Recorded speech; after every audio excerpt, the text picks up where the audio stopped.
চতুর্থ শ্রেণীর শিক্ষার্থী বন্ধুদের জন্য অধ্যায় 4 থেকে গুরুত্বপূর্ণ কিছু সংক্ষিপ্ত প্রশ্নের সমাধান।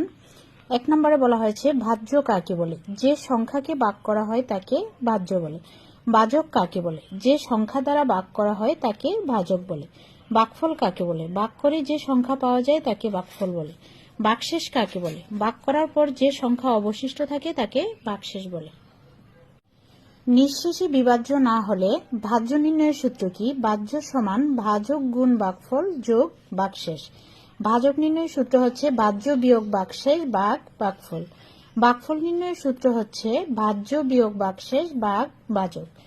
নিঃশেষে ভাগ ও গুণের সম্পর্ক কি? নিঃশেষে ভাগ হচ্ছে গুণের বিপরীত প্রক্রিয়া।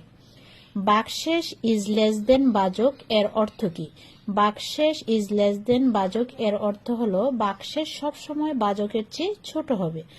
ভাগশেষ ভাজক অপেক্ষা কি? ভাগশেষ ভাজক অপেক্ষা ছোট।